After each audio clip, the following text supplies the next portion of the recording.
Ixtorix, suscríbete.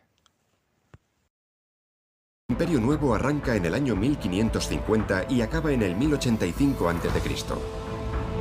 Constituye un periodo de gran prosperidad en el que reinarán algunos de los más grandes faraones, como Tutankamón o Ramsés II. Egipto amplía sus fronteras, que ahora se extienden desde el reino de Kus hasta Biblos, gracias a las campañas militares emprendidas en Nubia y en Oriente Próximo. El Imperio Nuevo Egipcio es un periodo en el que los faraones tebanos retoman el poder y unifican el país. Sucede a un periodo de inestabilidad en el que Egipto había estado dominado por pueblos extranjeros. Hatshepsut hereda el trono. Es la garante de la seguridad de Egipto. El recuerdo de las invasiones aún está fresco, en particular la de los Hicsos del Mediterráneo Oriental. Egipto recobra entonces su grandeza y vuelve a ser una nación rica y poderosa. Para los faraones del Imperio Nuevo, y en especial los de la dinastía 18, o sea, la dinastía de Hatshepsut, es importante afirmar el poder de Egipto en su contexto geopolítico para evitar que pueda volver a ser invadido y caer en manos de un pueblo extranjero. Hay que esperar hasta el siglo XIX, con el redescubrimiento de este templo sepultado, para que se empiece a comprender por fin el lugar que ocupa en la historia de Egipto y las implicaciones secretas que permanecen ocultas en sus muros. Ante todo, los egiptólogos entendieron, para su asombro, que el faraón que lo había hecho construir era en realidad una mujer.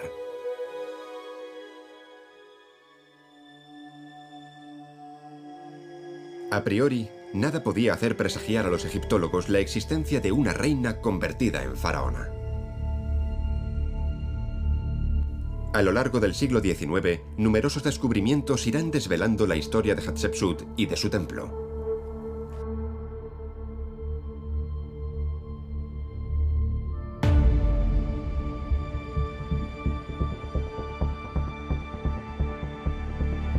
Nacida entre los años 1508 y 1495 a.C., Hatshepsut, cuyo nombre premonitorio significa la primera de las damas nobles, es la quinta faraona de la dinastía 18.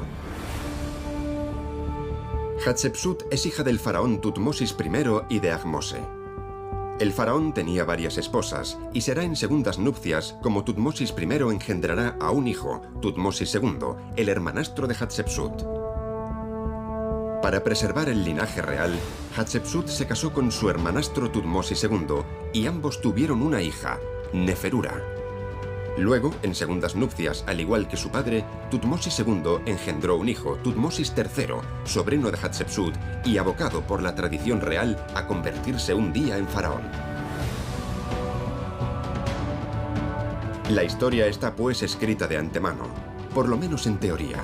Hatshepsut tiene todas las bazas para convertirse en una reina poderosa, pero su ambición es más grande, tanto que acabará trastocando por completo las tradiciones egipcias. ¿Y si Hatshepsut se hiciera con el poder a expensas del heredero legítimo del trono de Egipto? Antes de que Tutmosis III esté en edad de gobernar, Hatshepsut organizará su propia coronación delante de todo el pueblo de Egipto. Tenía una visión completamente diferente sobre su papel. En Egipto siempre ha habido regentas, pero que una regenta se convierta en faraona, eso sí que es excepcional e insólito. Lo más seguro es que hubiera reticencias y que necesitara apoyos. Tendrá que contar con poderosos apoyos, y en particular el de una casta muy influyente, el clero de Amón en Karnak. El alto clero de Amón acompaña a Hatshepsut en sus maniobras y contribuye a propagar su ideología. A cambio, la reina va a favorecer a esos sacerdotes, tal y como consta en algunos textos. Hatshepsut se convierte en reina de Egipto. La falda tubo da paso a la falda corta. Algunos monumentos la representarán incluso con la famosa barba postiza. Que una mujer ocupe la posición de faraona es algo inédito. Es la excepción a la regla y ella lo sabe. Va a hacer gala de un derroche de ingenio para mostrar que está plenamente legitimada para desempeñar la función real. Hatshepsut prosigue su ambicioso destino y lanza un vasto programa arquitectónico a ambos lados del Nilo. Y una de las primeras obras que acometerá será la construcción de su templo funerario, el que la hará alcanzar la eternidad, el sublime de los sublimes, el santo de los santos, el templo de millones de años.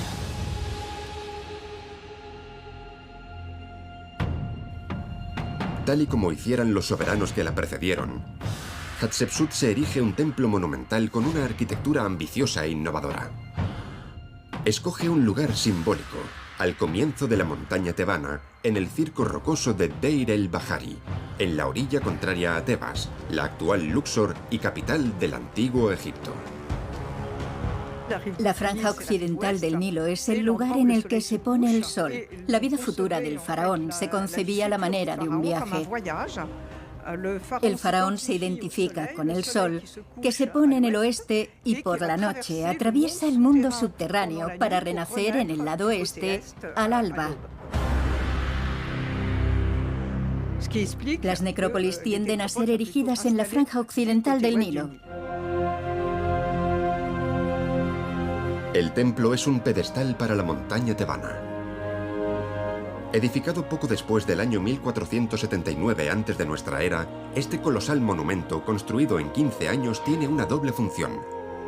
Permitiría honrar a los dioses en las grandes ceremonias religiosas, y al mismo tiempo sería el soporte de piedra que contaría la singular vida de la soberana que lo hizo construir y la historia de su acceso al trono de Egipto. Orientado este-oeste, alineado con la trayectoria del sol, el templo era la culminación de una vía procesional en la prolongación del templo de Amón-Ra al otro lado del Nilo. Con unas dimensiones de 275 metros de largo por 105 metros de ancho. Los 3 niveles le permiten alcanzar una altura de 24 metros y medio. Unas rampas de 30 metros invitan a emprender un ascenso gradual hasta el lugar más sagrado, tallado en el propio acantilado, el santuario de Amón-Ra, el rey de los dioses del antiguo Egipto. El dios Amón resurgirá como deidad suprema, convirtiéndose en un dios universal, cuya autoridad se extendió por todo Egipto. El templo de Hatshepsut se desmarca de otras construcciones del Imperio Nuevo. Prescinde de los pilones, esas construcciones que rodeaban la entrada de los templos, como en Karnak. Los elementos predominantes son las 2 terrazas, a las que se accede a través de unas grandes rampas y unos pórticos que se alzan ante el visitante, situándose delante de esas terrazas. En Deir el-Bahari, el terreno asciende de forma gradual. Hay que entender que los pórticos y los muros que hay detrás son más o menos los equivalentes de los pilones en un templo como el de Karnak. Los pórticos, un concepto poco extendido, son unas columnatas que señalan la entrada de las diferentes capillas dedicadas a los dioses. El famoso egiptólogo Auguste Maguiet dirá acerca del templo de Hatshepsut que ni por asomo parece un templo egipcio.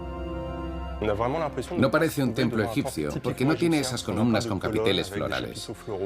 Da la impresión de ser una composición con líneas rectas, horizontales y verticales. Es muy moderno. Concebido por el arquitecto Senenmut, el templo, conocido con el nombre de Yeser Yeseru, lo que significa el Santo de los Santos, se inspira en otro templo situado en las inmediaciones del templo de Hatshepsut y construido 5 siglos atrás durante el Imperio Medio.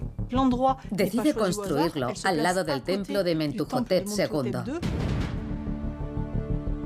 Hatshepsut se inspiró en el Imperio Medio.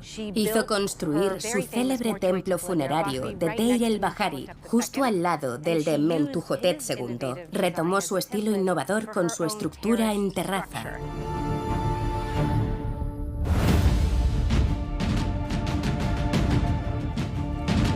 Estamos pues ante un complejo funerario. El templo de Hatshepsut no es el único que se erige ante los acantilados. Deir el-Bahari alberga 3 templos mortuorios: el de Mentuhotep II de la dinastía XI, el de Hatshepsut y por último el de Tutmosis III, el sobrino de la reina. Construido principalmente con caliza extraída en las canteras locales, contiene elementos estructurales de granito y arenisca que provienen de canteras separadas por varios cientos de kilómetros. El templo es innovador y su sorprendente arquitectura sigue fascinando a los egiptólogos del mundo entero.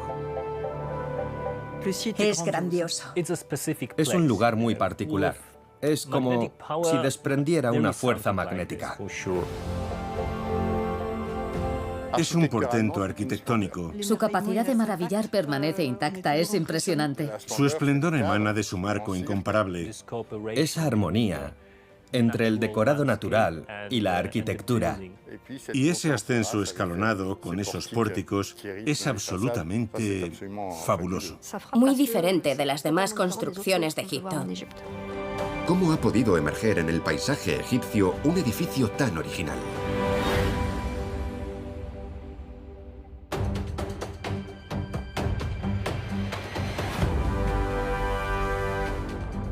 El templo funerario de Hatshepsut es lo que se conoce como un templo de millones de años. Es un tipo de monumento que ya se daba en el Imperio Antiguo, en la era de las pirámides. Este tipo de templo evoluciona y durante el Imperio Nuevo adopta el nombre de Castillo de Millones de Años. Los faraones eran honrados en vida, pero también tras su muerte. Se convertían en objeto de culto funerario en sus templos. Contrariamente a los soberanos que se hacían inhumar en un complejo funerario a los pies de una pirámide, los faraones del Imperio Nuevo tienen su tumba separada de su templo funerario para eludir los saqueos. Los templos funerarios de la margen oeste supuestamente fueron construidos en vida de los soberanos. No es el caso de los templos de la margen este, fruto del trabajo acumulado de varias generaciones de faraones.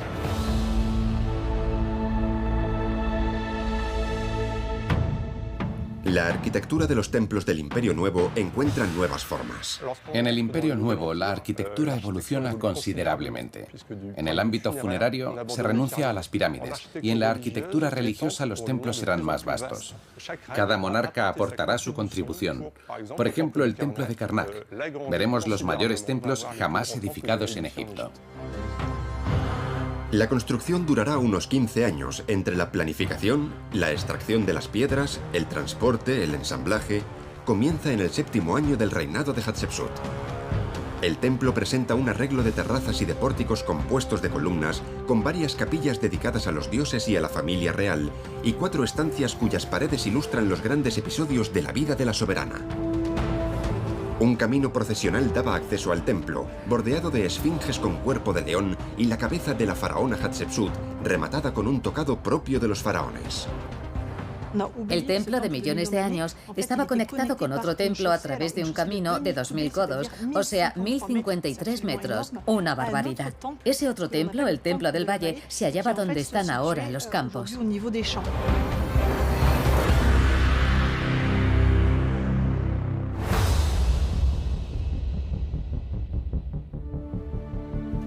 El templo se constituye principalmente de caliza, una piedra que abunda en la región procedente de la cantera conocida como la cantera de Hatshepsut, a unos kilómetros del yacimiento.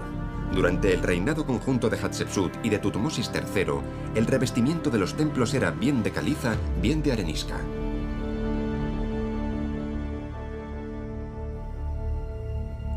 Algunas canteras a cielo abierto nos permiten entender mejor los métodos empleados por los egipcios.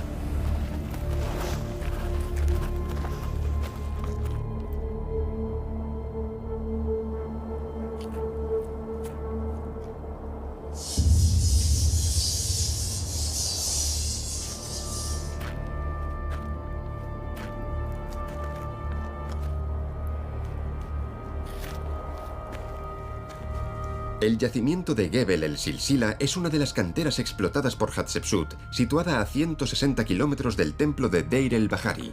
Es la cantera de arenisca más importante de todo Egipto. Su emplazamiento es ideal. Ubicada río arriba de Tebas, permitía utilizar la corriente para facilitar el transporte de cargas pesadas.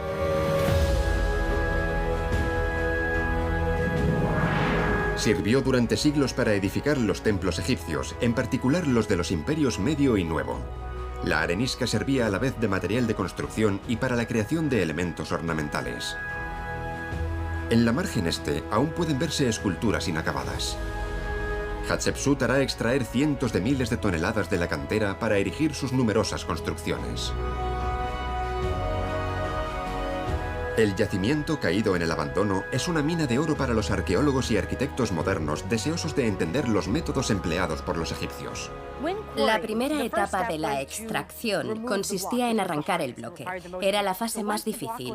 Una vez extraído, el objetivo era reducir su peso y su volumen antes de transportarlo. Suponemos que los canteros troceaban y tallaban esos bloques para igualar los lados. Lo ideal era poderlos aligerar unos cuantos kilos antes de transportarlos. Lo más seguro es que los procesaran ya in situ antes de su traslado.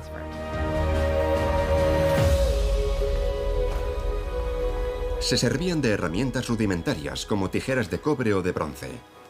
Las usaban para crear muescas y desprender los bloques de las paredes con más facilidad. Estudiando los vestigios de la cantera, las marcas, la forma en que cortaban las piedras, nos podemos hacer una idea bastante precisa de la técnica que usaban los egipcios para extraer las piedras. Trazaban una línea a lo largo de la piedra y otra línea aquí. A continuación, efectuaban un montón de pequeñas muescas con la tijera. Luego, desde la base a la que estaba adherida la piedra, desgajaban la parte trasera y los lados. Acto seguido, cogían las tijeras y seccionaban la piedra para así desprender la base y poder extraer el bloque. Es conmovedor ver estas marcas que dejó hace miles de años la herramienta de una persona.